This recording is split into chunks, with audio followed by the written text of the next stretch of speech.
Ya.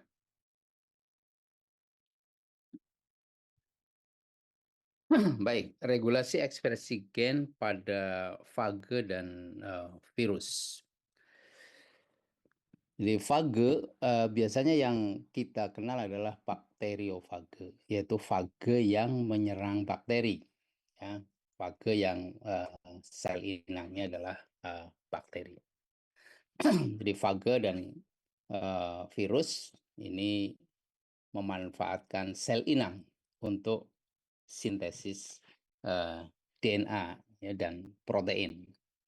Jadi memanfaatkan sel inang resource-nya ya, resource dari apa yang diperlukan untuk pertumbuhan itu memanfaatkan sel inang. Ya, kalau sel inangnya bakteri berarti memanfaatkan resource ya untuk sintesis DNA dan protein dari fage tersebut. Kalau sel inangnya tanaman berarti memanfaatkan sel tanaman. Jadi ada 4 strategi di dalam memanfaatkan sel inang ya. Jadi ada 4 strategi dalam memanfaatkan sel inang. Yang pertama adalah fage ini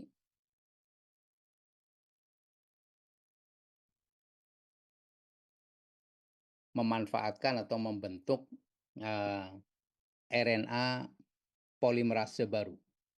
Ya. Jadi dia membentuk RNA polimerase baru yang khusus untuk mentranskripsi kromosom virus.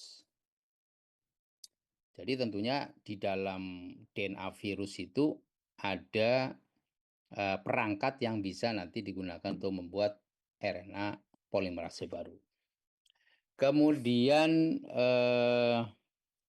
yang berikutnya adalah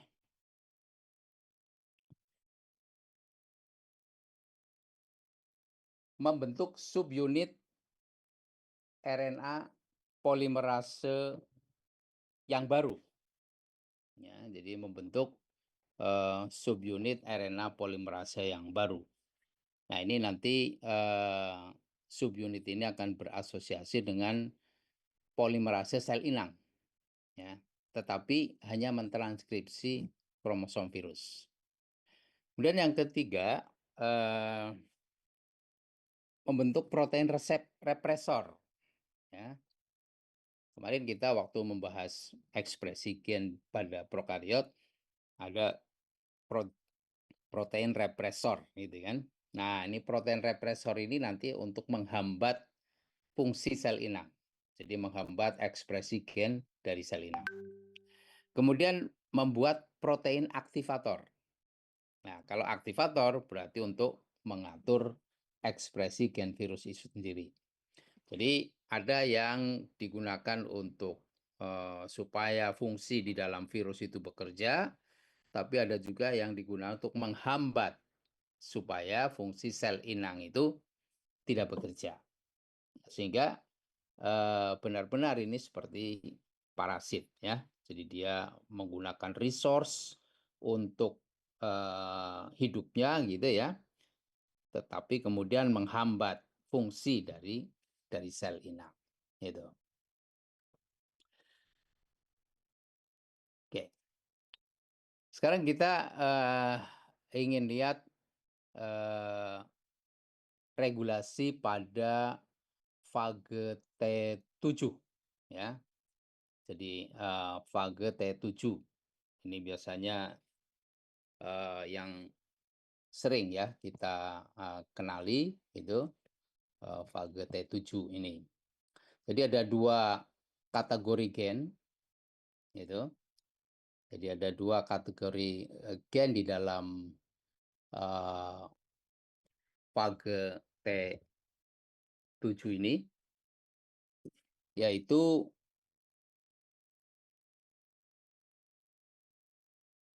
yang pertama adalah gen yang dikelompokkan ke dalam gen awal atau early genes. Kemudian yang kedua, gen yang dikelompokkan ke dalam gen lambat atau late genes. Nah, jadi kalau early gene berarti gen-gen yang diekspresikan pada tahap awal, ya, pada saat pertama kali dia mulai menginfeksi. Kemudian kalau late gene ini diekspresikan setelah produk dari ekspresi gen yang awal tadi itu tersedia. Baru kemudian gen-gen yang late gene ini itu terekspresi.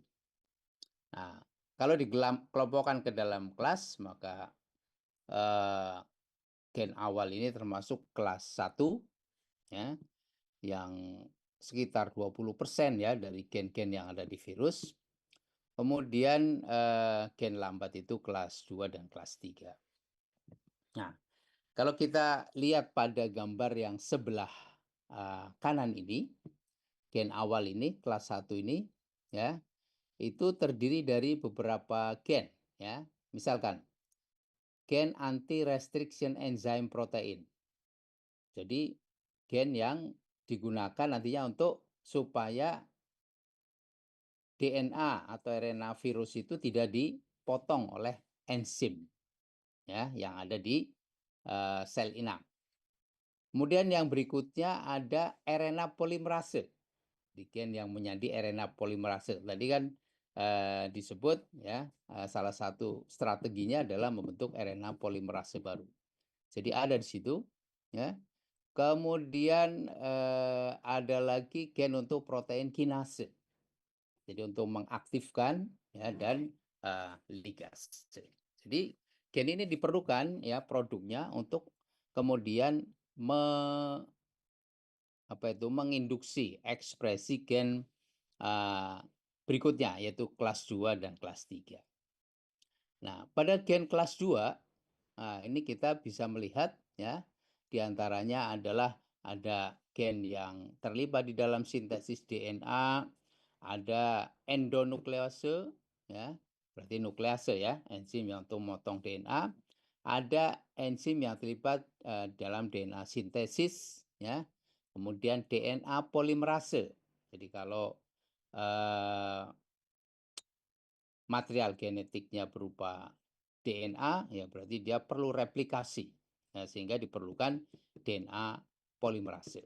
Dan juga lisosim, ya, jadi untuk melisis. Ini kelas 2. Kemudian yang kelas 3 ini yang sebagian besar gen yang ada di dalam DNA virus atau genom virus, ya, itu ada sekitar 55 sampai 60%. Nah, terutama di sini adalah gen-gen yang digunakan untuk membentuk code, protein code, ya. Jadi membentuk kepalanya, ya, bungkus dari material genetiknya. Jadi ada kepala, protein kepala, ya. Kemudian juga protein yang membentuk ekor gitu. Nah, ini ada di dalam kelas 3 itu. Oke. Jadi 3 kelompok tadi, 1 produk gen awal, 2 produk gen yang terlibat di dalam metabolisme DNA, kemudian yang ketiga produk gen akhir, yaitu untuk membentuk mantel, yaitu ekor dan protein pembungkus kromosom. Nah, jadi di produk awal ini pertama yaitu dia harus menghambat sintesis RNA inang, ya. Jadi harus RNA inang dihambat gitu, sementara dia juga membentuk RNA polimerase. Kemudian produk gen yang kedua yaitu terlibat di dalam metabolisme DNA, ya, untuk replikasi, kemudian nuklease untuk degradasi kromosom inang. Jadi tujuannya apa degradasi kromosom inang? Menyediakan nukleotida bebas yang kemudian digunakan untuk menyusun DNA baru hasil replikasi DNA virus.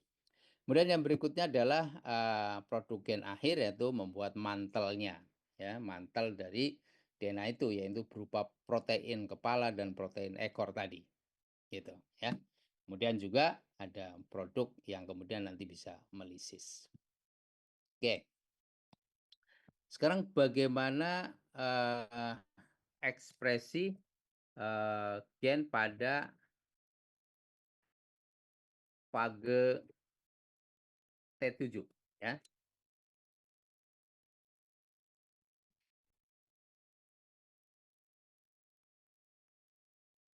Pertama untuk gen-gen kelas 1 ya.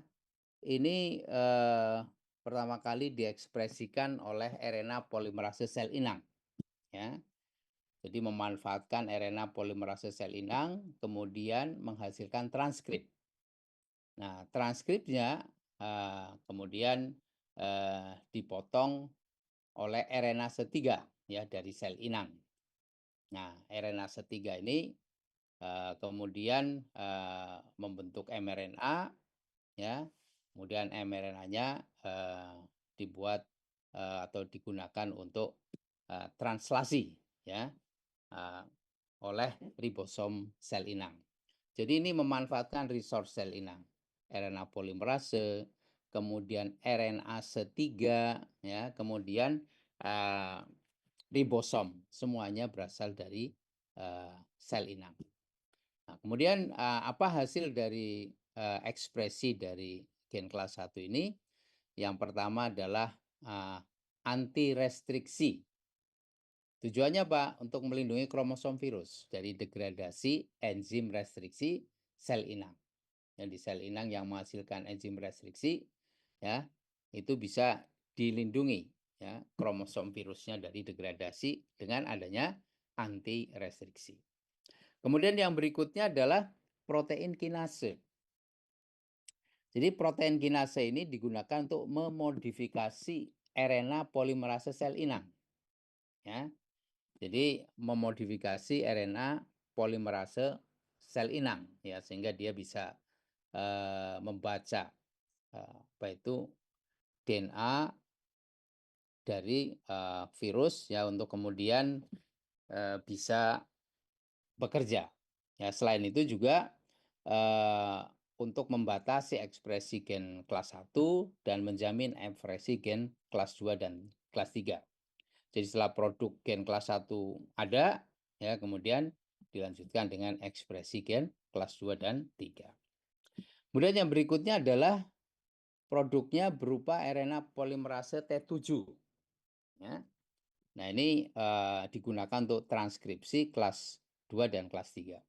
Jadi kalau tadi kelas 1 menggunakan RNA polimerase sel inang, tapi kemudian menghasilkan RNA polimerase T7, nah RNA polimerase T7-nya ini ya, digunakan untuk transkripsi kelas 2 dan 3. Kemudian ligase ini digunakan untuk menyambung fragmen DNA yang sempat terputus ya oleh enzim nuklease atau restriction endonuklease ya kemudian disambung kembali. Kemudian yang berikutnya adalah gen-gen kelas 2. Gen-gen kelas 2 itu diekspresikan dengan bantuan RNA polimerase T7 yang dihasilkan dari gen kelas 1. Nah, ini gen kelas 2 juga terlibat dalam replikasi DNA virus. Kemudian gen kelas 3 ini lebih pada morfogenesis ya, pengemasan DNA, lisis sel inang ya. Jadi setelah terjadi virus baru kemudian tahap selanjutnya adalah lisis. Oke. Sekarang bagaimana siklus fase T7 ya. Jadi siklus fase T7. Jadi fase T7 ini kan fase yang menginfeksi bakteri ya atau sering disebut dengan bakteriofage gitu ya. Nah, jadi secara khusus dia menginfeksi E. coli itu ya.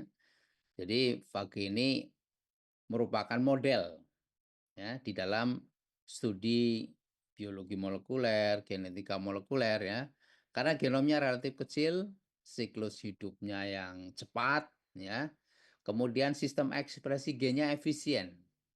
Jadi dia digunakan sebagai model ya, karena genomnya kecil, siklus hidupnya cepat ya, kemudian sistem ekspresi gennya yang efisien. Nah, jadi fage T7 ini dia menyerang E. coli utamanya, inang utamanya, genomnya double strand DNA. Jadi genomnya berupa molekul DNA ya. Ukuran genomnya kecil, hanya sekitar 40 kilobasa gitu ya. Nah, jadi kecil ya, 40 kilobasa. Kemudian dia punya struktur kepala yang apa itu kayak hedral ya, ikosaedral, kemudian ekornya pendek. Nah, kemudian dia memiliki daur lisis gitu ya, seperti yang gambar ini. Ya, dia memiliki daur lisis. Ini daur lisis dari fage T7. Jadi ketika dia menginfeksi gitu kan, ini menginfeksi, memasukkan DNA double strand-nya gitu. Nah, ini DNA inangnya, ini pada awal infeksi. Kemudian kita lihat ya, jadi ketika infeksi, T7 menginfeksi kromosomnya, kemudian dia mensintesis ya enzim. 5-10 menit kemudian DNA inangnya mulai dihancurkan ya dengan enzim yang tadi. Dihancurkan, kemudian dia memulai sintesis DNA baru nih, virusnya. Memulai sintesis DNA baru 6-15 menit kemudian sudah mulai dibentuk ya kepala dan ekornya. Ya, sudah mulai dibentuk yang kemudian dia sebagai mantelnya, mantel dari virus-virus baru nih, DNA baru, virus baru. Jadi 20 menit sudah selesai nih membuat virus baru. Nah, setelah itu lisis. Ya, tahap terakhir adalah lisis. Dia lepas dari sini ya. Jadi virus-virus yang banyak gitu. Nah, ini nanti akan menyerang bakteri kembali dan seterusnya ya. Terus menerus gitu. Nah, makanya kalau kita apa itu misalnya kena influenza gitu kan serangan virus. Nah, yang dimatikan adalah bakterinya dengan antibiotik supaya sel inangnya tidak ada. Jadi kalau sel inangnya tidak ada, dia tidak bisa hidup. Karena dia hidupnya kan dari resource sel inang, bakteri. Nah, kalau virusnya menyerang bakteri, dia hidup. Ya kalau bakterinya nggak ada, nah virusnya juga tidak bisa. Gitu. Oleh karena itu, kalau ke dokter kan sering disarankan, ini habiskan ya antibiotiknya. Nah, itu sebenarnya untuk memastikan bakterinya itu habis gitu. Ya, sehingga virusnya menjadi tidak bisa hidup. Oke. Kemudian kita melangkah ke berikutnya yaitu virus yang lebih besar lagi ukurannya yaitu SPO1 ya. Jadi SPO1 ini menginfeksi Bacillus subtilis. Jadi kalau tadi T7 itu menginfeksi E. coli ya utamanya. Itu sering disebut bakterofage. Nah, ini menginfeksi Bacillus subtilis. Hampir sama dengan yang tadi, ada 3 kelompok gen nih. Kelompok early, middle, dan late. Jadi kalau tadi kan early dan late, gitu kan. Nah, kalau ini kelompok early, middle, dan late. Jadi kelompok early gen awal ini memanfaatkan RNA polimerase sel inang untuk menghasilkan produk gen namanya produk gen 28 ya. Nah, jadi menghasilkan produk gen 28. Kemudian gen tengah atau middle. Nah, ini RNA polimerase sel inang yang mengandung produk gen 28 ini ya. Ini dimanfaatkan ya. Dimanfaatkan untuk mengenali posisi situs ya di daerah promotor nih ya. Jadi -10 dan -35 ya, sebagai tempat pengenalan faktor sigma ini ya. Jadi maaf, faktor delta ya, ini faktor delta. Nah, ini ada tata box di situ ya. Kemudian ada TTG ACA. Dikenali. Nah, kemudian dia mengenali juga produk Gen 28-nya situs di -10 dan -35 pada gen tengah gitu. Jadi kalau yang tadi faktor deltanya itu mengenali gen awal dari SP1, kalau yang ini mengenali gen tengah gitu. Nah, hasil pengenalan itu ya kemudian menghasilkan produk gen 33 dan 34. Nah, kemudian yang ini digunakan untuk menginduksi ekspresi gen akhir, yaitu gen akhirnya diinduksi oleh produk dari gen tengah ini. Nah, ini ilustrasinya seperti ini ya. Jadi ada gen yang di awal, ini gen tengah, kemudian gen akhir. Gitu. Nah, gen awal ini memerlukan faktor delta ini. Ya, faktor ini ya berinteraksi dengan RNA polimerase untuk mengekspresikan gen awal sehingga menghasilkan produk gen 28. Produk ini kemudian berinteraksi dengan RNA polimerase untuk mengekspresikan gen tengah. Nah, hasilnya ini produknya 33 dan 34 digunakan untuk mengekspresikan ya mengenali situs ya pengontrol dari gen akhir. Ya, jadi dia kenali bersama-sama dengan RNA polimerase sel inang untuk mengekspresikan gen akhir.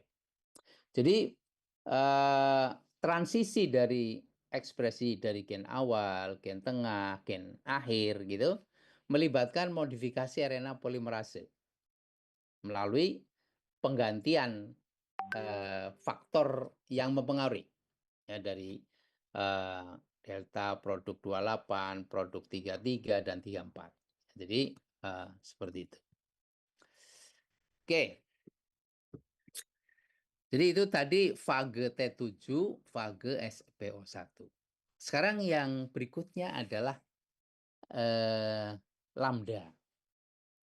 Ya. Jadi fage lambda ini juga menginfeksi E. coli. Ya. Dia menginfeksi E. coli.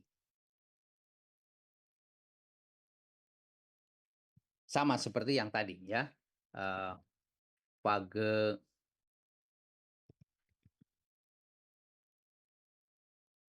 Fage T7 ya, sama seperti tadi fage T7. Tapi kalau fage T7 hanya punya siklus litik.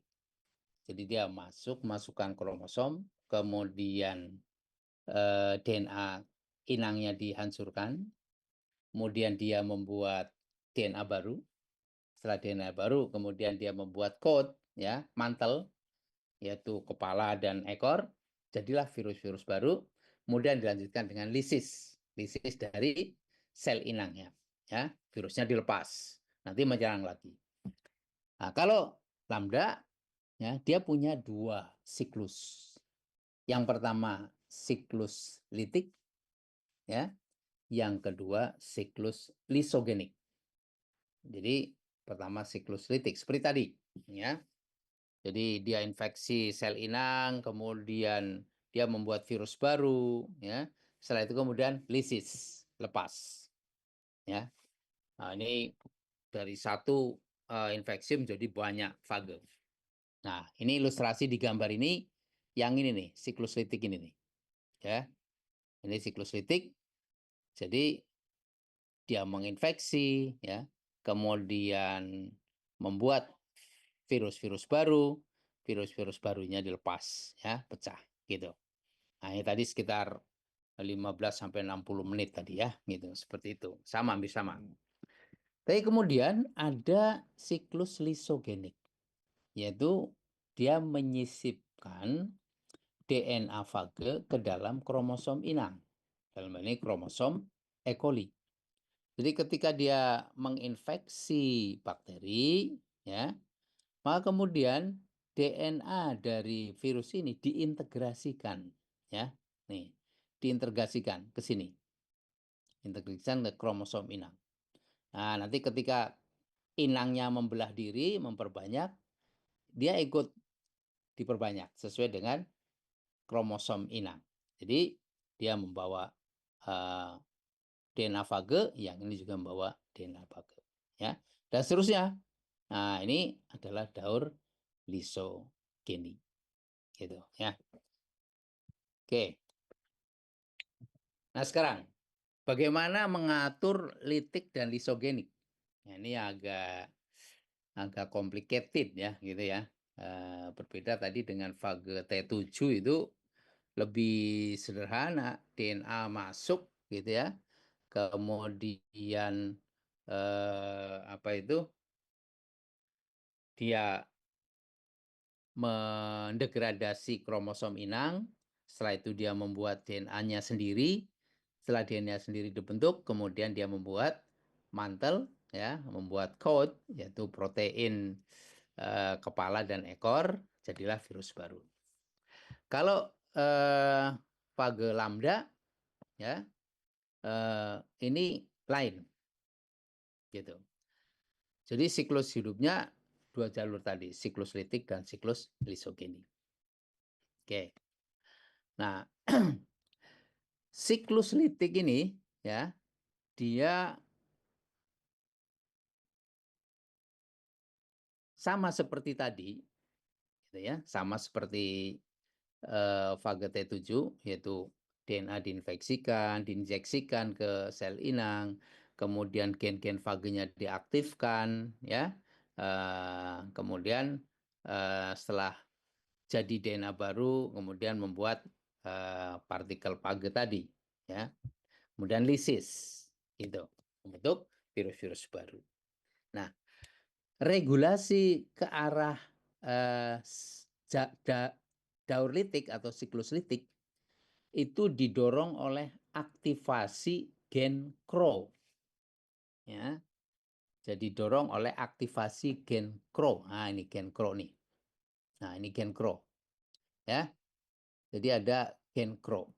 Gen CRO ini merupakan represor, ya, atau negatif regulator. Represor, ya, ya. Jadi represor dari daur lisogeni.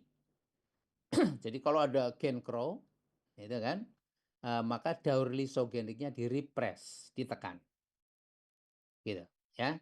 Jadi gen CRO. Jadi ekspresi gen CRO, kemudian daur lisogenik ditekan, berarti daurnya adalah daur litik, gitu. Nah, kemudian bagaimana dia berpindah ke lisogenik, ya. Jadi lisogenik itu tadi DNA fagenya diintegrasikan ke kromosom bakteri, ya, yang kemudian tadi disebut dengan profage, ya. Kemudian karena DNA-nya sudah diintegrasikan, fagenya menjadi tidak aktif, ya.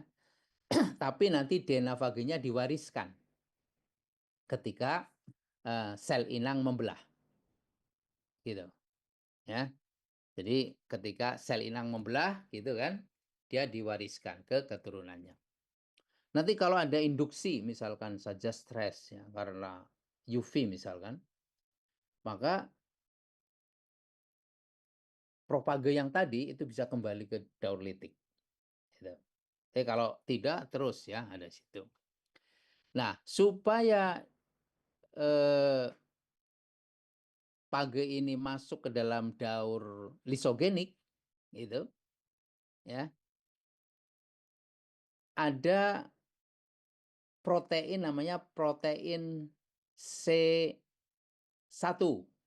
ya, atau CI juga bisa, C1, yaitu represor lambda, ya. Dia akan menekan ekspresi gen litik, ya. Dia menekan ekspresi gen litik dan mempertahankan integrasi. Jadi mempertahankan lisogenik.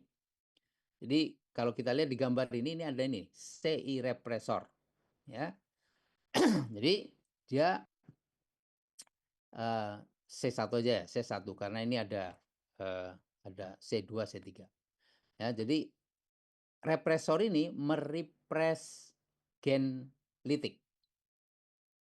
Nah, karena dia merepres gen litik, maka daur litiknya berhenti, daur lisogeninya jalan. Gitu. Ya, jadi ada dua kunci. Kalau CRO aktif, lisogeniknya berhenti. Kalau CI aktif, litiknya berhenti. Gitu, ya. Nah, di dalam phage lambda ini ada yang disebut dengan immediate early gene, ya. Kemudian ada delayed early gene dan ada late gene. Ya sama seperti tadi berarti. Ada gen-gen awal, ya, gen tengah, kemudian gen akhir. Ya. Jadi immediate early genes ini menghasilkan CRO, yaitu represor dari lisogenik, dan menghasilkan N, yaitu anti terminator. Kemudian delayed early, ya, dia menghasilkan regulator C2, C3, ya, kemudian menghasilkan Q anti terminator. Kemudian dilanjutkan dengan late gene. Nah, ini late gene ini sama seperti tadi, ya, menghasilkan gen untuk membentuk kepala, membentuk ekor, kemudian melisis bakteri. Ya, jadi gen yang ketiga. Itu jadi yang pertama untuk memastikan daur litik jalan, kemudian setelah itu dia menghasilkan protein regulator, ya, ya, kemudian menghasilkan kepala, ekor, dan lisis, ya, itu.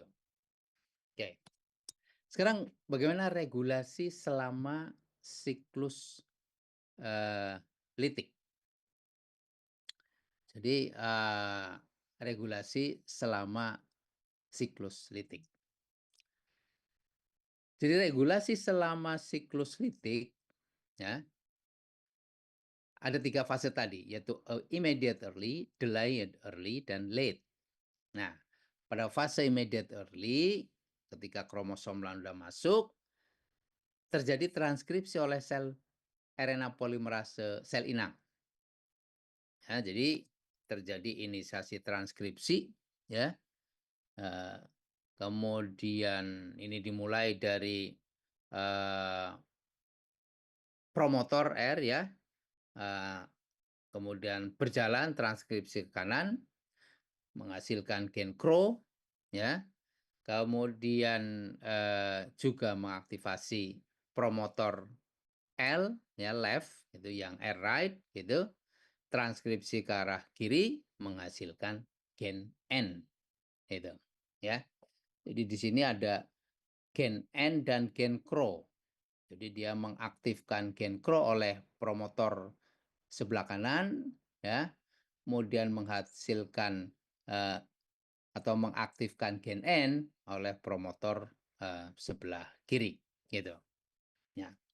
Kalau tadi CRO digunakan untuk menghambat lisogeni, kalau N menghasilkan protein N diperlukan untuk transisi dari tahapan immediate early ke delayed early, gitu, ya. Seperti tadi tuh. Jadi produk delta menghasilkan produk 28, ya kan? Nah, produk 28 itu membuat transisi dari gen awal ke gen tengah di pada SPO1 tadi, ya. Kemudian ada transisi lagi, gitu. Nah, ini juga demikian. Jadi pertama menghasilkan gen CRO untuk menghambat lisogeni, kedua menghasilkan protein N dari gen N untuk memindahkan atau transisi dari gen early ke gen delayed early atau gen middle gitu ya.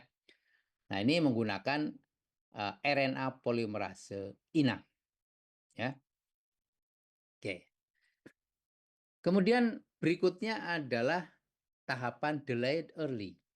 Tadi protein N sudah dihasilkan. Setelah itu protein N ini menstimulasi ekspresi gen-gen delayed early. Ya.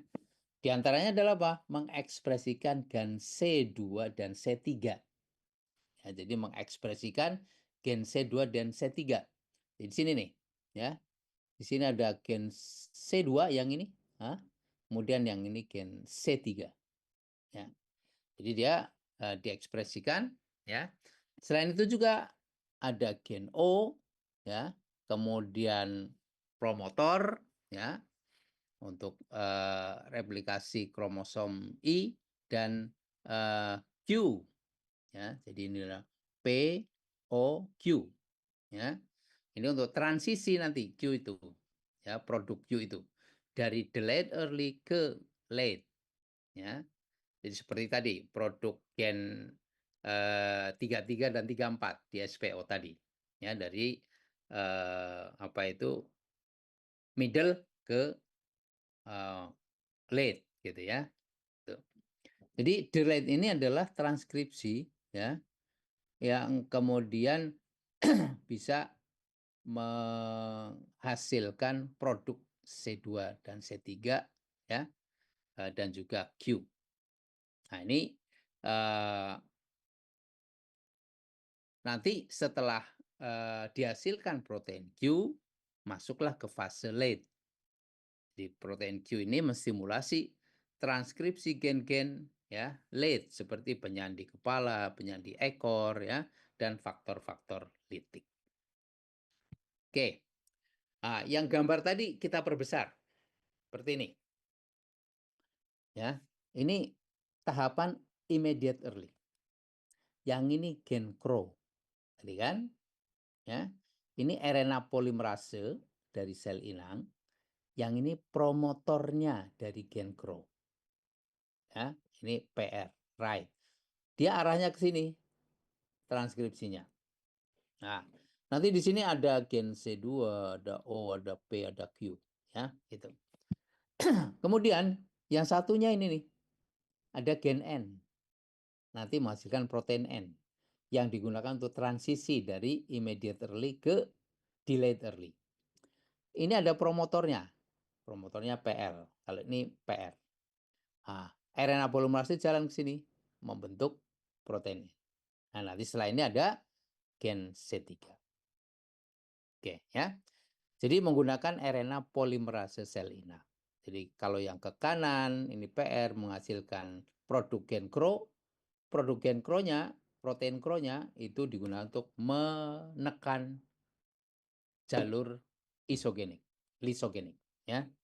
Kemudian yang ke kiri menghasilkan protein N, protein N-nya untuk mendorong transisi dari ekspresi immediate early ke delayed early.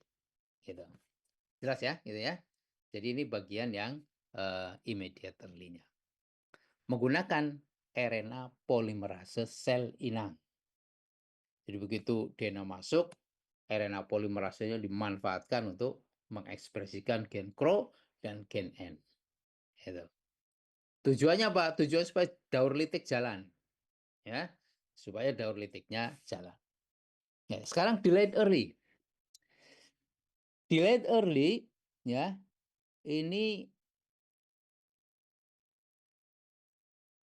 menggunakan RNA polimerase sel inang juga. Tapi, ya, ada aktivatornya. Ya, kalau pada SPO itu tadi ada delta gitu kan, faktor delta. Kalau ini diganti dengan protein N. Ya. Jadi tadi sudah selesai sini, ini polimerase inangnya.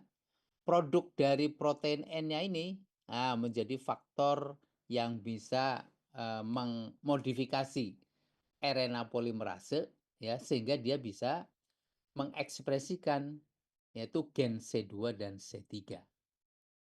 Jadi kalau yang bergerak ke kanan nanti dia akan melewati gen C2, O, P dan Q ya, ke sini. Dia akan diekspresikan.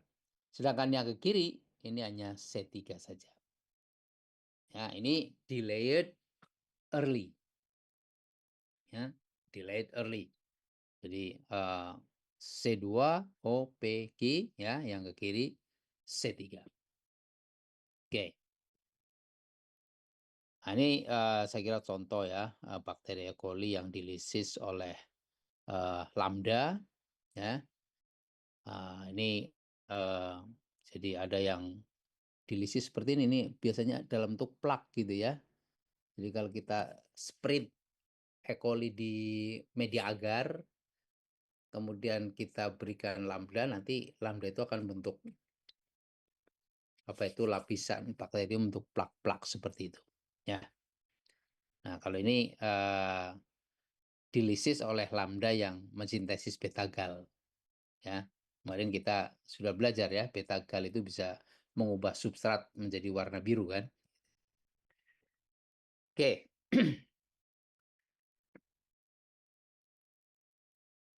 Jadi tadi daur lisis ya, arahnya ke sana, jalurnya.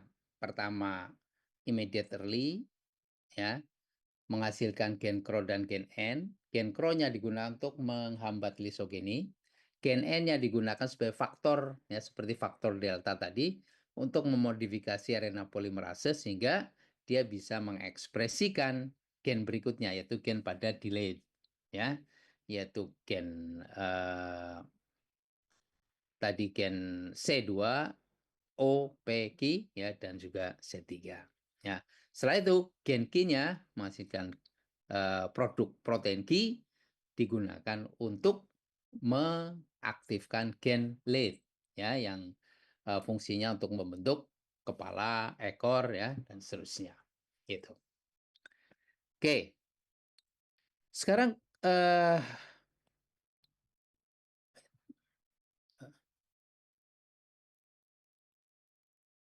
daur litik, daur lisogeni. Bagaimana keputusan ini diambil oleh Fage? Ya. Jadi pengambilan keputusan apakah litik ke lisogeni ya, itu ditentukan oleh keseimbangan antara protein CRO dan protein C1. Oke. Jadi antara protein CRO dan protein C1. Jadi kalau protein C1-nya dominan, maka jalurnya litik. Tapi kalau protein CRO-nya dominan, jalurnya menjadi litik. Sekali lagi ya. Jadi kalau protein C1-nya dominan, jalurnya lisogenik. Kalau C1-nya dominan, lisogenik. Tapi kalau CRO yang dominan, jalurnya litik. Ya, gitu.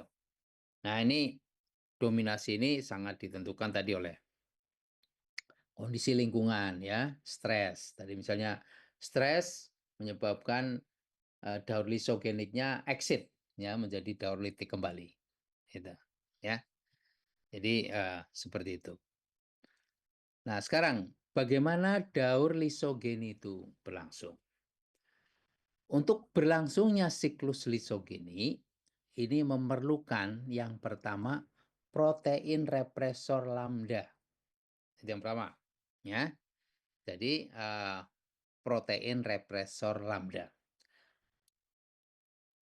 Protein represor lambda ini fungsinya menghambat ekspresi gen-gen untuk siklus litik. Nah, protein represor itu disandi oleh gen C1 tadi. Nah, gen C1 itu bekerja di bawah kontrol promotor for repressor establishment ya atau sering disingkat dengan PRE. Jadi gen C1 punya promotor namanya PRE. Kalau tadi kan gen CRO PR ya. Kemudian yang satunya PL. Gitu kan? Nah, ini PRE, promotor for repressor establishment. Berarti promotor untuk represor ya, represor dari dendritik. Makanya disebut dengan protein represor lambda. Kemudian yang kedua, perlu protein integrator ya, yaitu protein INT lambda. Nah, ini gunanya apa? Protein untuk mengintegrasikan DNA virus atau fage ke kromosom inang, dalam hal ini E. coli. Nah, protein integrator ini disandi oleh gen INT di bawah kendali promotor PINT. Tadi kan PRE ya, untuk gen CI. Kali ini promotor PINT. Gitu ya. Tujuannya adalah untuk mengekspresikan protein yang nanti membantu integrasi DNA fage ke kromosom. Oke.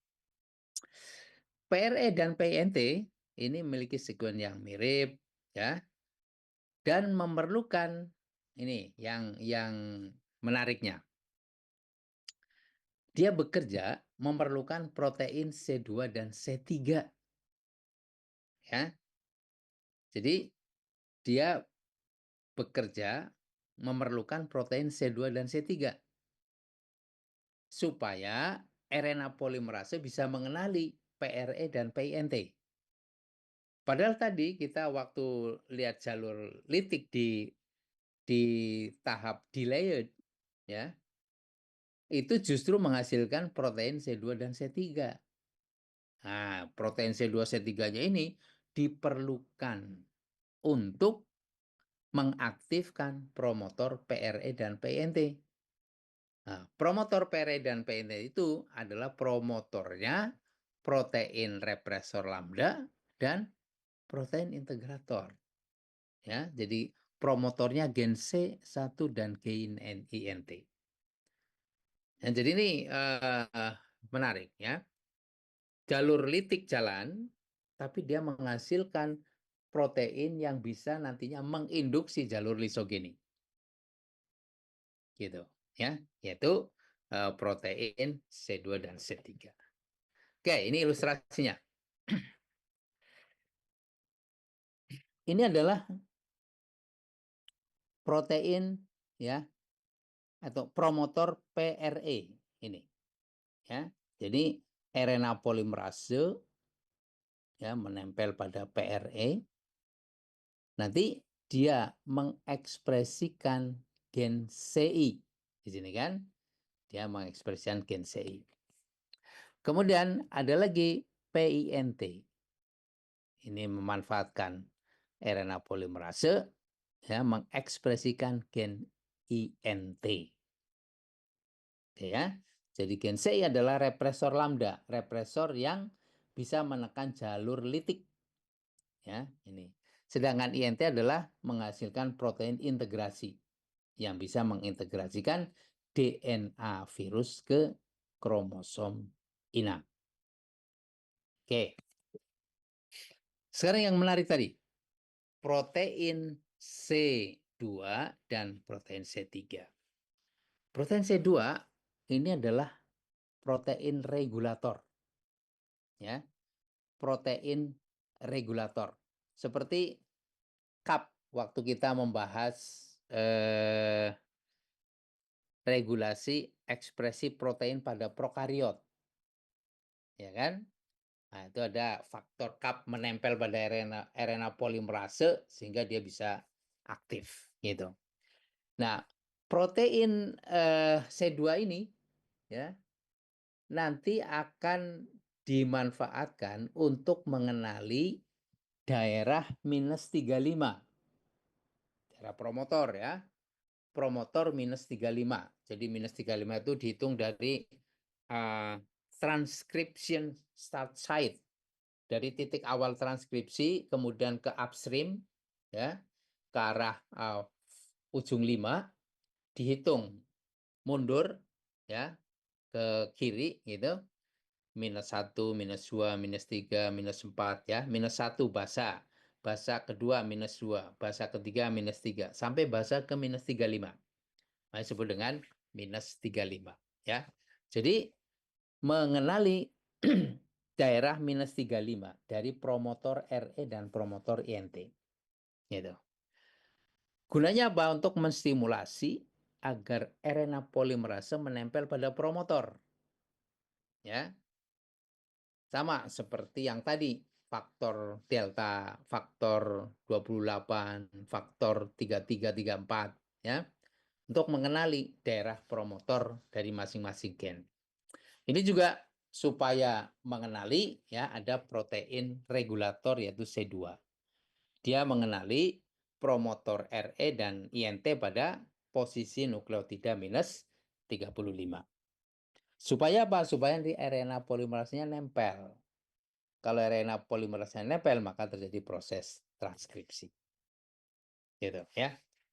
Nah, kemudian protein C3 apa? Dia fungsinya menonaktifkan protease yang dapat mendegradasi protein C2. Jadi untuk menjaga stabilitas C2. Supaya C2 stabil, tidak terdegradasi, ya, maka diperlukan pelindung. Nah, pelindungnya adalah C3, kerjanya apa? Menonaktifkan protease. Oke. Nah, yang menarik lagi, ya, yang menarik. Gen C2 dan C3 ini supaya bisa terekspresi memerlukan protein N, ya. Jadi dia memerlukan protein N supaya protein N-nya nanti berinteraksi dengan RNA polimerase, mengenali promotor dari C2 dan C3, kemudian bekerja. Gitu, ya. Jadi menarik ya. Di satu sisi litik dan lisogeni seperti bersaing, tetapi daur litiknya mendorong atau membantu kerja lisogeni. Gitu. Yaitu dengan cara apa? Memproduksi protein C2, memproduksi protein C3. Gitu ya. Nah, C2-nya diperlukan untuk mengaktifkan RNA polimerase dengan cara mengenali situs minus 35 dari promotor, ya, C2 dan C3 tadi, ya. Kemudian protein C3-nya melindungi protein C2 supaya tidak terjadi degradasi gitu. Nah, sementara aktivasi C2 C3 perlu protein N. Protein itu terjadi kalau daur litik berlangsung. Kalau daur litiknya nggak berlangsung, proteinnya nggak disintesis gitu ya. Jadi ketika daur litiknya jalan, proteinnya jalan, N-nya dibentuk, kemudian mengaktifkan C2 C3, C2 C3-nya membantu lisogeni. Nah, jadi menarik ini. Oke, sekarang bagaimana mekanisme lisogeni? Mekanismenya yang pertama, represor lambda. Represor lambda berarti tadi produk CI ya, produk C1, produk gen C1. Represor lambda dia akan mengikat pada operator. Sama seperti yang ketika kita mendiskusikan ekspresi gen pada prokariot ya. Jadi kalau operatornya diikat oleh represor, maka dia tidak akan bekerja kan, gitu kan. Nah, ini juga sama. Represor lambda yaitu produk gen C1 tadi akan mengikat operator. Operator apa? Operator L dan operator R. Jadi tadi kan ada PR, PL, ya. Nah, ini operator R, operator L, ya. Supaya Pak mencegah transkripsi gen-gen yang dikendalikan oleh promotor R dan promotor L. Yaitu apa tadi? Gen N dan gen CRO. Ya kan? Tadi kan yang ke kiri berarti ke kiri PL ya. Itu gen CRO. Yang ke kanan gen N. Itu dikendalikan oleh PL dan PR. Sekarang PL dan PR bisa dihentikan kerjanya kalau operatornya di-repress. Nah, yang merepress adalah represor lambda, yaitu produk dari kerja gen C1. Oke ya, itu. Ketika ekspresi dari gen N dan CRO dihambat, maka konsentrasi di dalam selnya turun. Gen CRO turun, produk gen CRO turun, produk gen N juga turun. Atau protein CRO-nya turun, protein N-nya turun. Gitu ya. Nah, ketika produk N-nya turun, rendah, maka transkripsi gen-gen delayed early ya, yang bergantung pada N juga turun. Jadi gen O, gen P, gen Q ya itu juga turun. Ya. Gen kita di awal itu adalah produknya akan mendorong transisi dari delayed early ke late gene. Nah, ketika Q-nya rendah, gen Q-nya rendah atau tidak ada, maka ekspresi gen-gen pada late gene itu menjadi tidak terjadi. Nah, kalau itu tidak terjadi, maka tidak bisa dibentuk tuh virus-virus barunya. Tidak bisa membentuk mantel, ya, tidak bisa membentuk protein kepala, protein ekor, dan juga tidak bisa melisis bakteri. Oleh karena itu, ketika Q-nya rendah, tidak terjadi siklus lisis. Oke, ya, gitu. Nah, sekarang tugas represor sudah dilaksanakan, yaitu dia menghambat menempel pada operator, menghambat ekspresi gen N dan CRO, sehingga N-nya menjadi rendah, Q-nya menjadi rendah. Akibatnya tidak terjadi lisis. Tahap selanjutnya adalah kerja protein integrator yang disandi oleh gen INT. Nah, protein integrator ini berperan sebagai perantara rekombinasi situs spesifik. Masih ingat rekombinasi situs khusus ya? Situs spesifik ya, pada pertemuan awal pertama. Ya, Rekombinasi situs spesifik. Nah, ini terjadi nih. Jadi protein integrator ini menjadi perantara rekombinasi situs spesifik antara ATTP dan ATTB. Ya, di ATTP yang ada di kromosom lambda, ATTP yang ada di kromosom inang, nanti dia akan melakukan rekombinasi sehingga ya kromosom lambda ini terintegrasi ke dalam kromosom E. coli. Ya, jadi dia akan terintegrasi.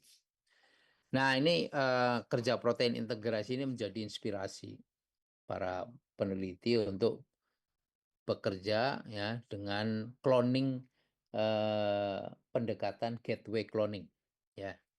Jadi cloning gateway ini memanfaatkan situs khusus, situs rekombinasi khusus, yaitu pertukaran antara ATTP dan ATTB gitu ya. Jadi di plasmid yang sebagai carrier-nya itu dipasang situs khusus ATTP ya. Kemudian di plasmid ekspresinya dipasang situs ATTB.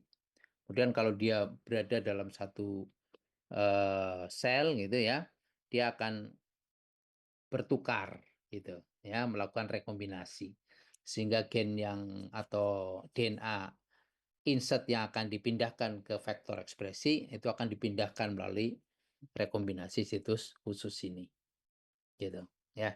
Jadi banyak sekali pekerjaan-pekerjaan molekuler yang memanfaatkan inspirasi dari fenomena alam ya, yang kemudian bisa ditiru, dibuat menjadi teknik. Gitu.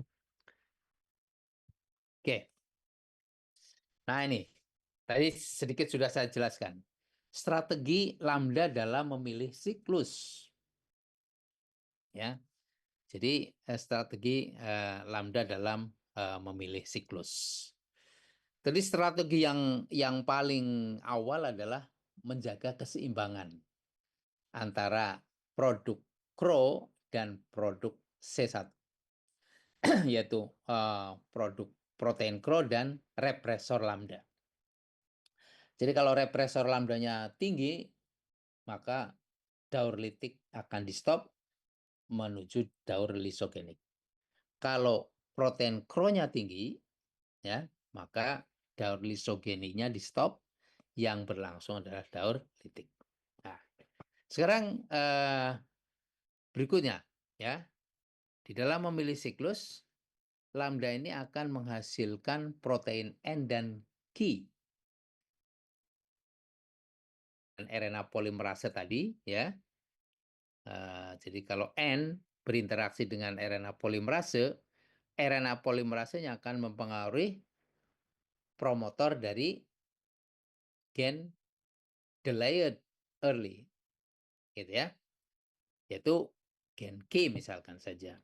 Nah, gen Q-nya, ya, kemudian nanti dihasilkan untuk transisi, ya, berinteraksi dengan RNA polimerase yang kemudian mengenali promotor dari gen-gen mensintesis kepala, ekor, ya, kemudian lisis. Nah, ini Q. Jadi kalau lambda ini menghasilkan protein N dan Q, maka daurnya adalah daur lisis, ya. Jadi daurnya daur lisis. Tapi kalau lambda ini menghasilkan protein aktivator C2, nah, protein aktivator C2 nih, dan C2 itu mengikat daerah promotor, ya, ketika dia berinteraksi dengan RNA polimerase, kemudian menempel pada daerah promotor, ya, dari C1, gitu, maka yang terjadi adalah lisogeni, daur lisogeni. Itu yang kedua. Yang ketiga, kalau lambda ini menghasilkan represor lambda nih, berarti C1, hasil C1.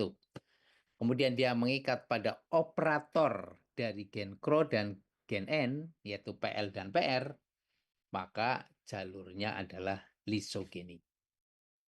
Ya, jalurnya lisogeni.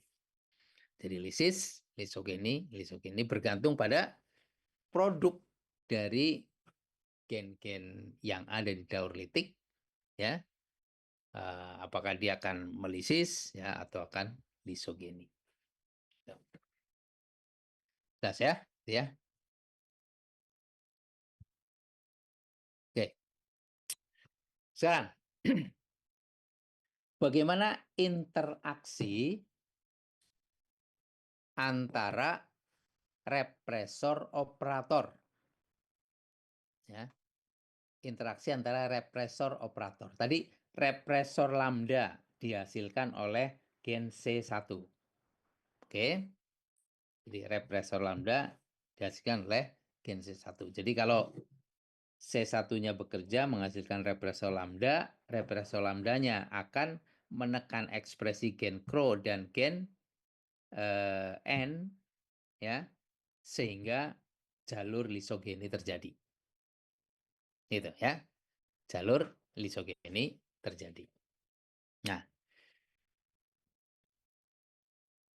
kalau di dalam lambda ini bisa saling berganti jalur litik, jalur lisogeni, artinya tipenya liar gitu, seperti itu, ya, maka plak yang dihasilkan akan keruh, ya.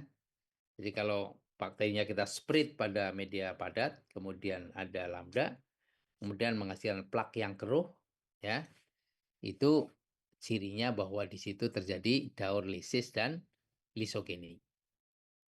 Gitu ya. Daur lisis dan lisogeni. Sekarang, kalau ada mutasi pada gen C1, mutasi gen C1 berarti tidak menghasilkan represor lambda, ya. Nah, karena tidak menghasilkan represor lambda berarti jalur litiknya berjalan. Gitu kan? Nah, jalur litiknya berjalan. Gitu kan? Mutasi gen CI tidak menghasilkan represor lambda, berarti tidak ada represor untuk gen Cro dan gen N. Artinya apa? Gen Cro dan N-nya berjalan kan? gen CRO-N-nya berfungsi, CRO-nya menghambat lisogeni, gen N-nya meneruskan jalur litik. Sehingga jalur litiknya jalan tuh. Gitu. Karena nggak ada repressor lambda. Kenapa nggak ada repressor lambda? Mungkin C1-nya mengalami mutasi. Jadi kalau mutasi gen C1, plaknya jernih. Ya, plaknya jernih. Oke. Sekarang, kalau ada mutasi gen C2 dan C3 mengalami mutasi ini. Berarti C2, C3 itu tadi menghasilkan protein aktivator, ya kan? C3-nya menghasilkan protein yang melindungi C2, di aktivator, jadi mengaktifkan ya gen.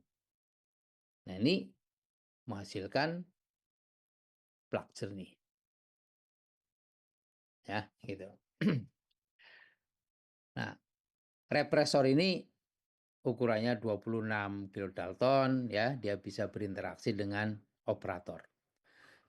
Sekarang kalau terjadi mutasi pada operator, OL dan OR, ya, operator dari promotor L dan operator dari promotor R, ya, tadi ya, yang L menghasilkan CRO, yang ini menghasilkan N, gitu kan. Nah, kalau operatornya mengalami mutasi berarti tidak dikenali oleh represor, ya kan? Nah, karena tidak dikenali oleh represor, gitu kan? Ini tidak dikenali oleh represor kan? Maka ketika represornya tidak mengenali, tidak dapat mengikat operator. Karena tidak dapat mengikat operator, maka gen CRO dan gen itunya tetap jalan. Gitu kan? Jadi gen CRO dan gen N-nya tetap berfungsi berjalan, gitu. Artinya apa? Jalur litiknya jalan, gitu kan? Nah, karena jalur litiknya jalan, maka kemudian dia plaknya bisa diamati, plaknya jernih. Oke. Sekarang operator. Operator ini dia memiliki 3 situs penempelan. Jadi ada dikenal operator L, operator R. Operator R dekat dengan promotor L, operator R dengan promotor R. Nah, di operator itu masing-masing ada 3 situs penempelan.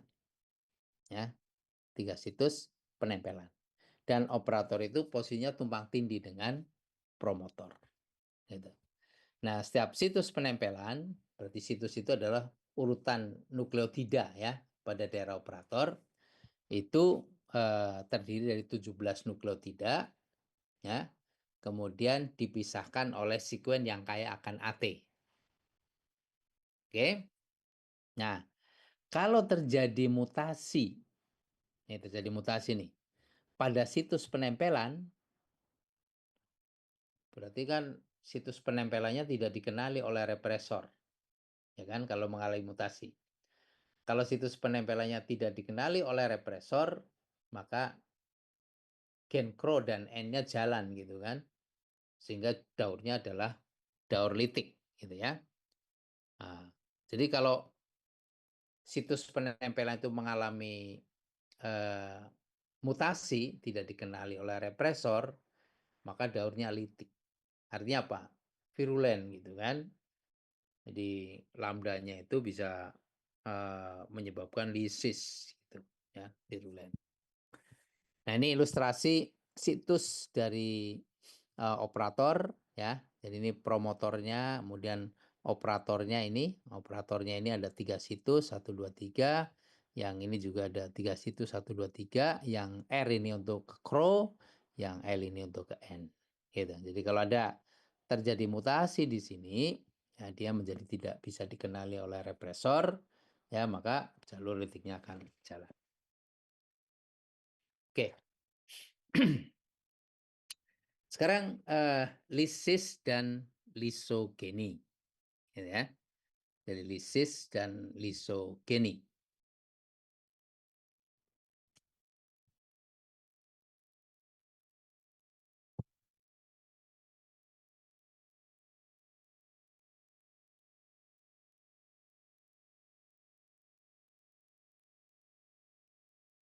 Lisis dan lisogeni atau jalur atau daur lisis dan lisogeni itu ditentukan oleh 6 protein regulator berarti ya, yang saling berkompetisi tadi. Ada N, ada Q, ada C2, ada C3, ada C1, ada CRO. Jadi 6 protein tadi. Jadi CRO, N, Q, C2, C3, C. Gitu. Ini yang menentukan lisis dan lisogeni. Gitu. Tadi di awal yang paling pertama adalah keseimbangan antara C1 dan CRO. Gitu. Nah sekarang protein CRO atau control of repressor. Ya. Jadi protein CRO. Dia paling menentukan terjadinya siklus lisis atau lisogeni. Jadi CRO ini. Jadi kalau CRO-nya tinggi, berarti kan jalur lisogeninya ditekan. Sehingga jalurnya litik. Nah, protein CRO ini diekspresikan segera setelah infeksi lambda. Jadi segera setelah infeksi lambda, dia diekspresikan ya protein CRO ini. Ekspresi protein CRO ini tidak memerlukan protein N. Karena protein N itu diperlukan nanti pada tahap berikutnya, ya pada tahap delayed. Oke.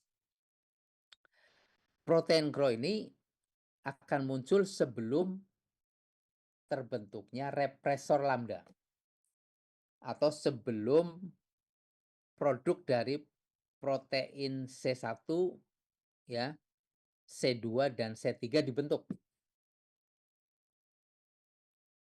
Jadi protein CRO dulu nih terbentuk. Protein CRO nanti dia akan menekan jalur lisogeni. Jadi ada sebelum protein C1, C2, C3 dibentuk. Nah, sekarang bagaimana dengan represor? Represor ini mengikat operator R dan operator L. Ya. Misalnya represor hasil kerja dari C1.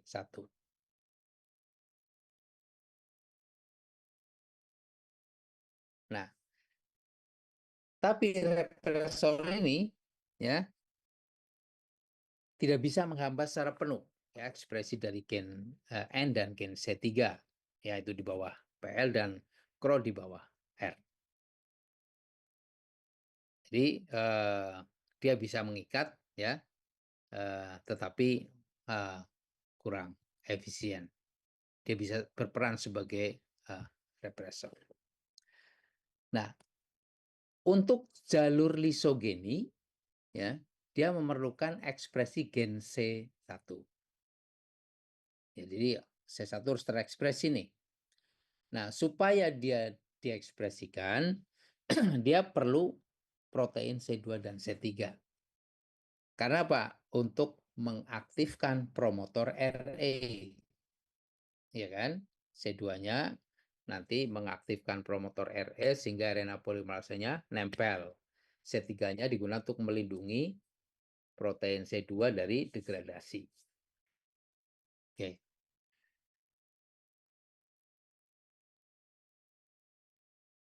Nah, kalau lisis ya, itu justru memerlukan ekspresi seluruh gen.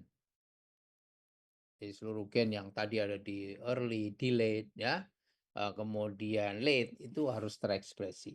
Tapi kalau lisogeni hanya satu nih ya, yaitu perlu ekspresi gen C1 saja gitu. Ya, jadi ekspresi gen C1-nya harus ada.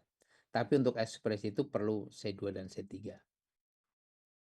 Nah, tapi kalau lisis semuanya harus. Termasuk di situ anti terminator N dan Q. Maksudnya anti terminator itu protein N itu akan mendorong transisi dari early ke delayed. Kemudian protein Q ini mendorong transisi dari delay ke late. Ya, jadi anti terminator. Jadi tidak berhenti di situ saja, ya, dilanjutkan sampai akhirnya terjadi lisis. Gitu.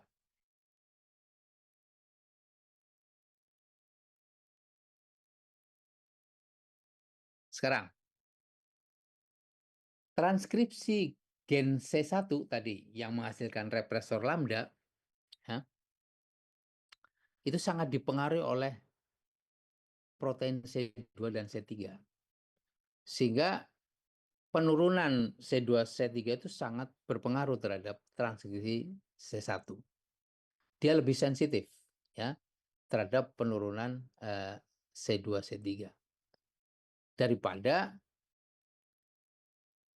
transkripsi, ya, untuk gen yang terlibat dalam lisis, yaitu terhadap penurunan N dan Q. Jadi gini, kalau C2, C3 turun, ekspresi C1-nya sangat dipengaruhi. Tapi kalau N dan Q-nya turun, ya, itu masih bisa gen yang ke arah lisis itu masih bisa bekerja. Ya, misalnya tidak terlalu sensitif dibanding dengan penurunan C2, C3 terhadap aktivitas C. Oke. Sekarang kalau CRO-nya banyak nih.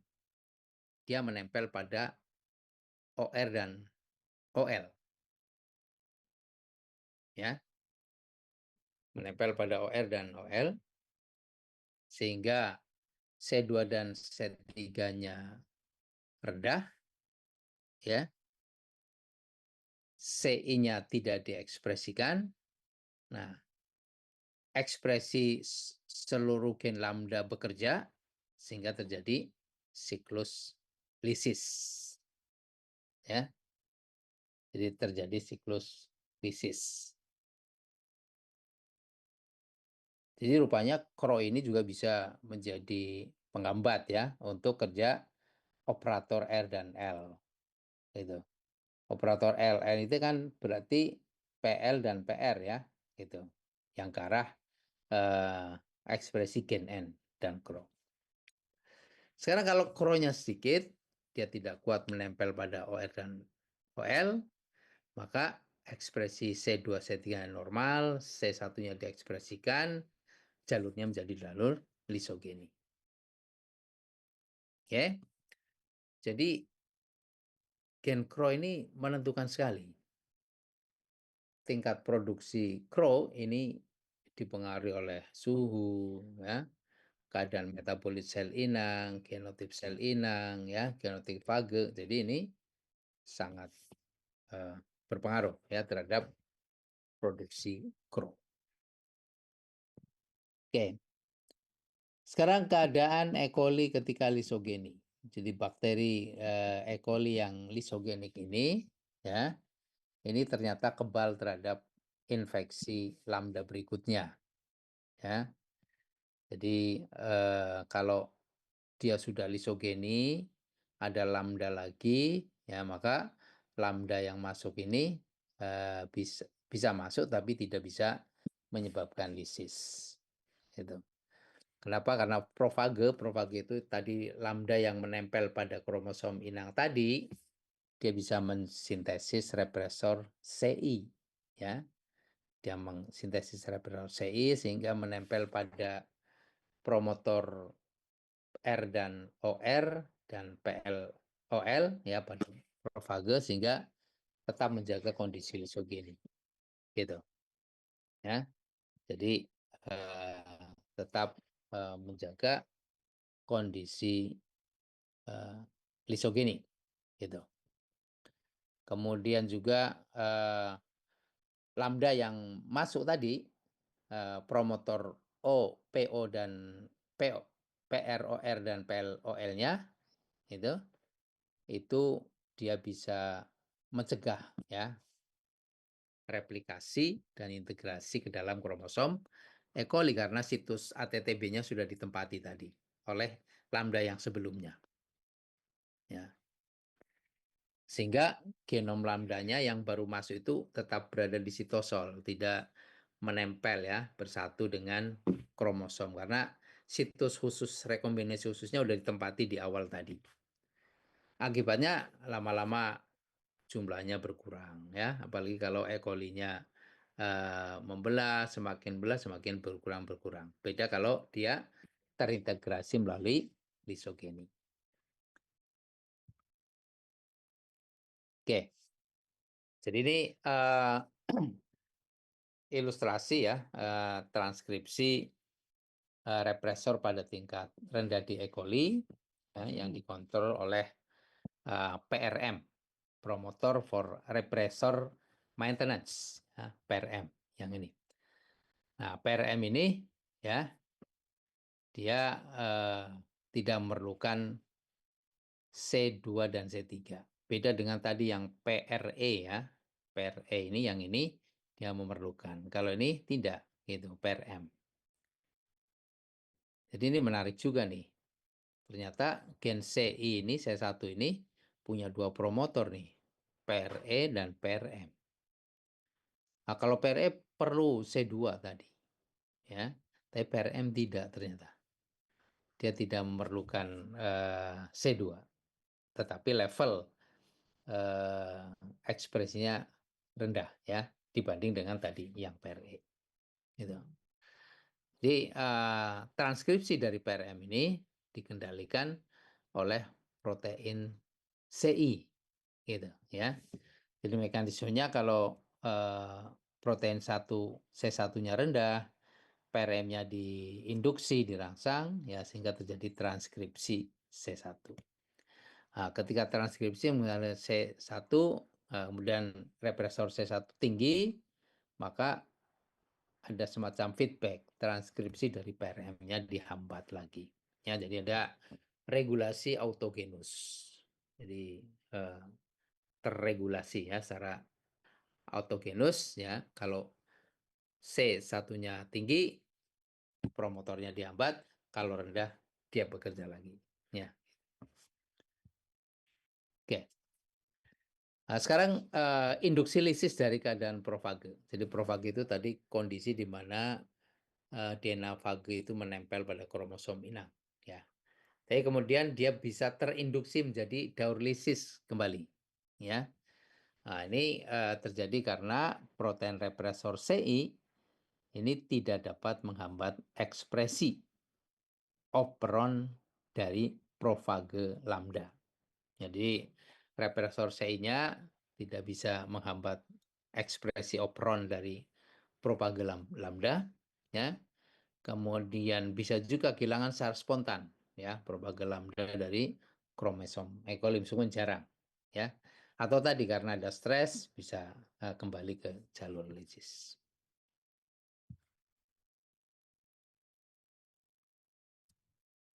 Oke. Nah, ini adalah ilustrasi induksi psikotik ya. Jadi kalau ada semacam apa itu transduksi ya gitu ya dari sel donor lisogenik ke sel resipien non lisogenik. Jadi ini kan sel lisogenik ya. Jadi ini kromosom, yang ini DNA asingnya ya, dia akan menyatu di sini gitu ya menjadi lisogenik. Nah, kemudian dari sini ya dia akan melakukan transduksi ke sel resipien ya. Jadi dia mengalami konjugasi ke sel resipien. Nah, ketika terjadi konjugasi terjadi transfer ya. Transfer DNA kromosom ini yang masuk ke dalam sel resipien.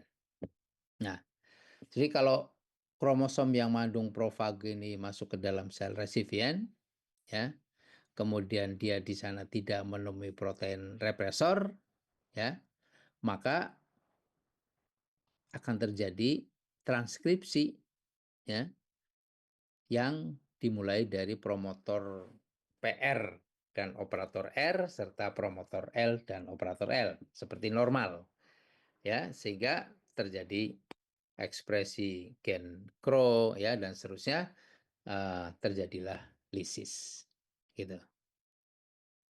Tapi kalau sel resipiennya dia memiliki lambda, maka tidak terjadi lisis. Jadi kalau resipiennya tidak memiliki, maka dia terjadi lisis. Gitu. Kemudian yang berikutnya mutasi pada CI. Ya.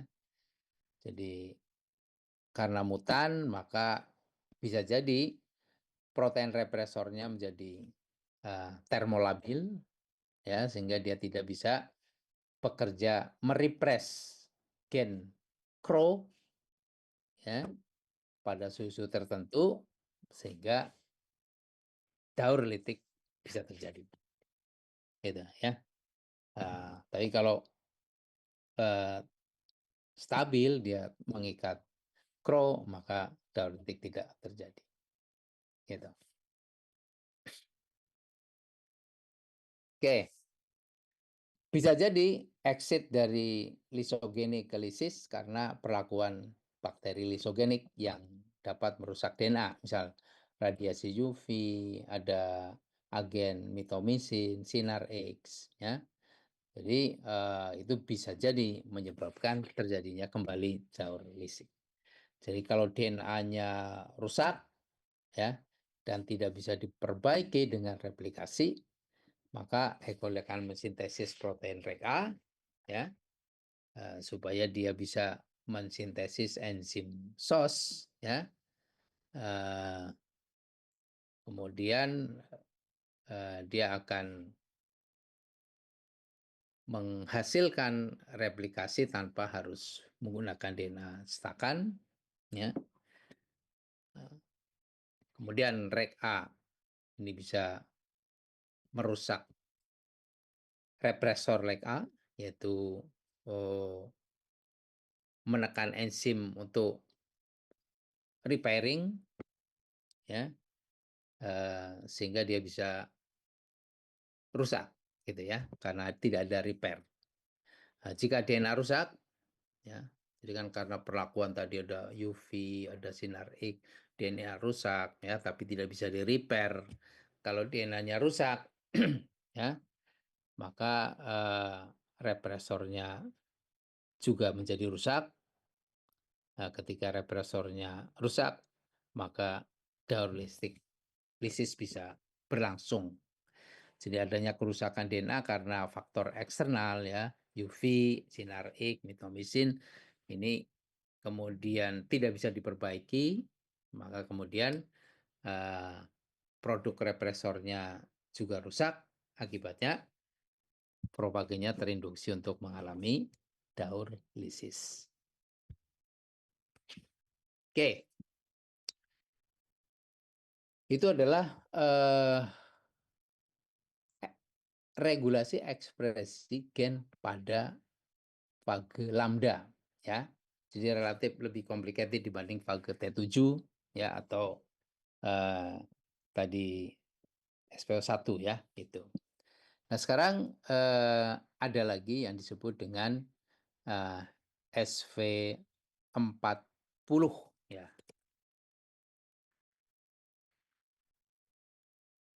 Jadi SV40 ini ya atau sering disebut dengan simian virus 40.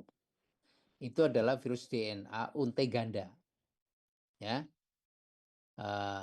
Ini pertama kali ditemukan pada monyet rhesus ya. Jadi SP40 ini menjadi model sistem eukariot pertama yang digunakan untuk memahami replikasi DNA, regulasi ekspresi gen, ya, dan transformasi selular, gitu ya, simian virus ini. Oke, jadi SP40 ini ada dua gen, yaitu gen early dan gen late. ya, gain early dan gain late. Jadi gain early ini menghasilkan antigen T kecil, antigen T besar, ya. Itu sebenarnya gainnya sama, hanya beda splicing, ya. Splicing itu adalah pembuangan segmen dari hasil transkripsi, kemudian menyambung, ya, segmen yang tadi bagian dibuang. Jadi kalau pada eukariot itu ada istilah RNA splicing, ya, nanti kita bahas di pertemuan berikutnya. Jadi DNA atau gen eukariot itu ada intron, ekson, ya. Ketika sudah transkripsi bentuk mRNA, ya, intronnya dibuang karena dia bukan coding region. Eksonnya disambung. Nah, membuang intron menyambung ekson itu splicing. Nah, ini mirip seperti itu. Kemudian produk gen late ini menghasilkan kapsid, ya.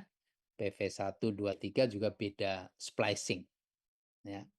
Nah, ini selain itu juga menghasilkan 16S mRNA, 19M RNA, ya.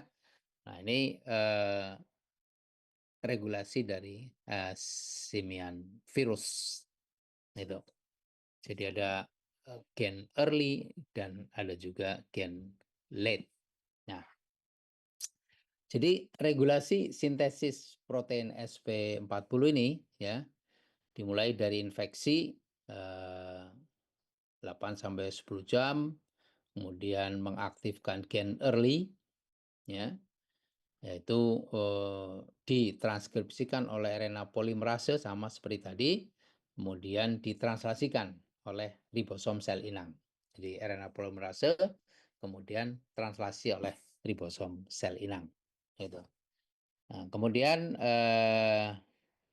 ada menghasilkan agen T, ya, yang termolabil, gitu. Ya, ini adalah agen yang bisa mempengaruhi replikasi, ya, dari kromosom.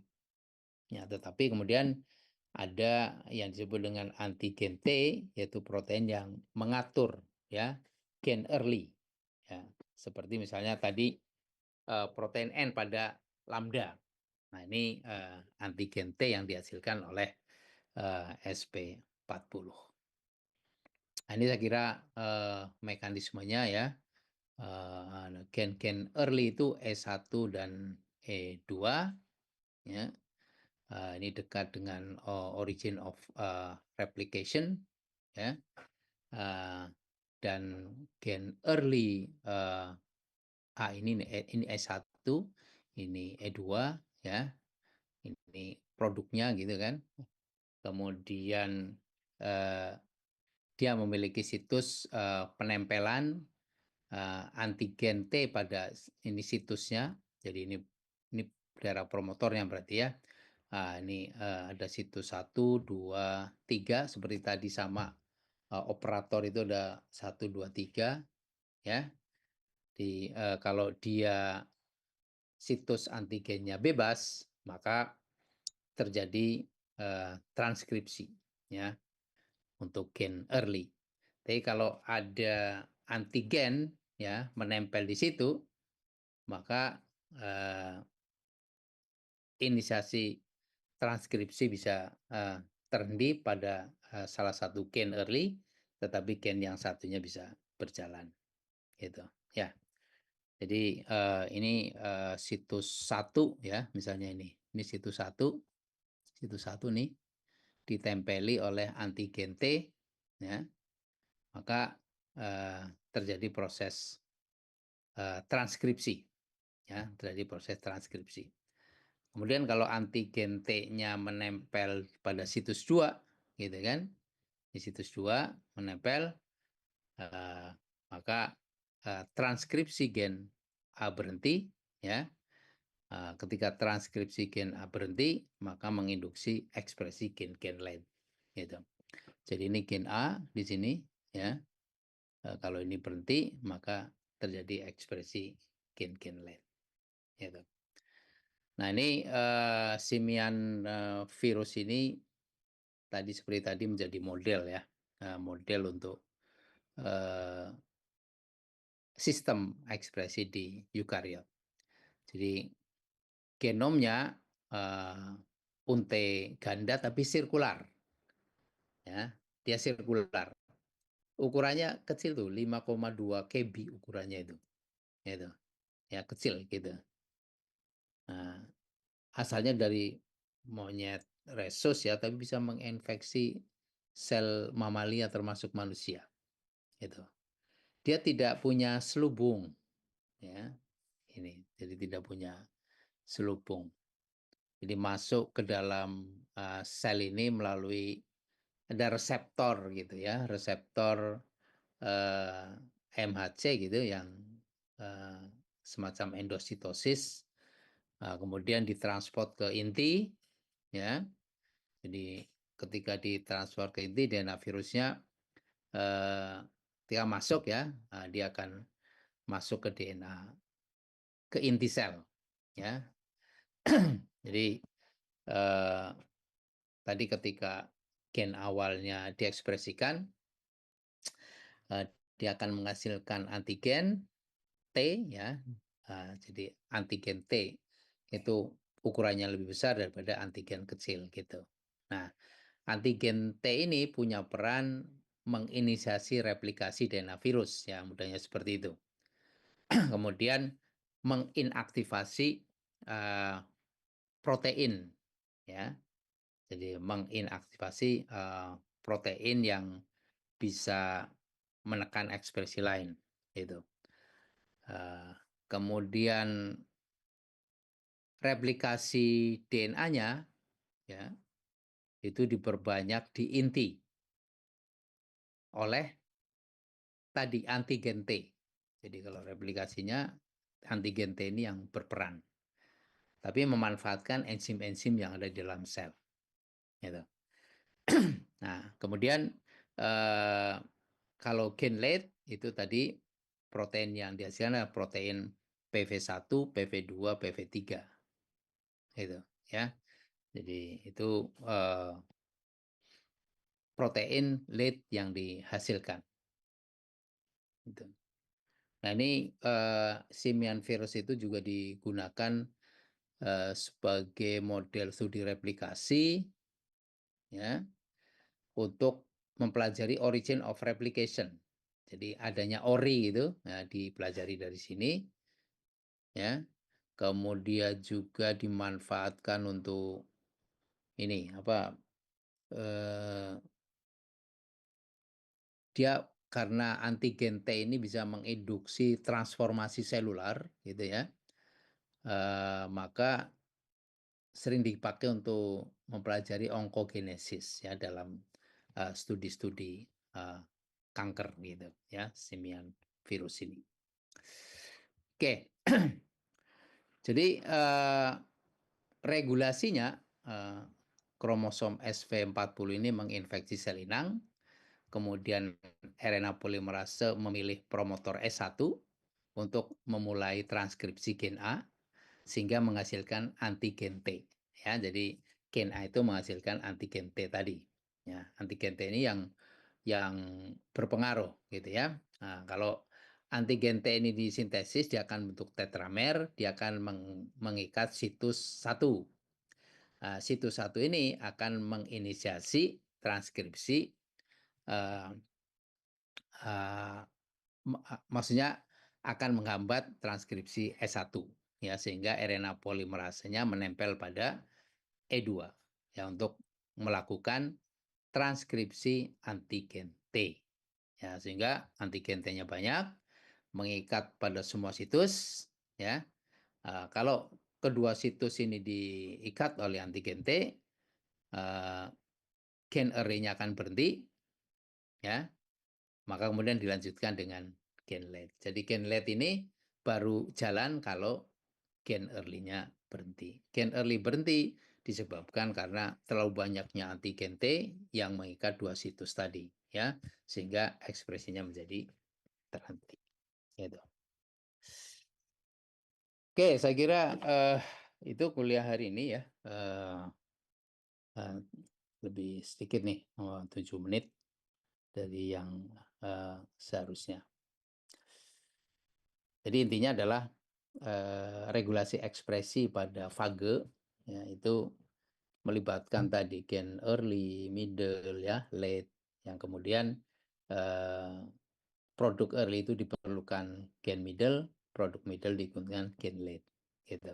Ya, yang paling banyak dibahas tadi adalah fage lambda yang memiliki dua siklus litik dan siklus lisogenik, ya, yang satu sama lain saling berhubungan, ya, di dalam memilih kemana litik, mana lisogenik itu sangat bergantung pada keseimbangan produk gen CRO dan produk CI. Produk CI adalah represor lambda, produk CRO adalah represor lisogenik. Ya, saya kira itu ya. Terima kasih. Terima kasih Pak.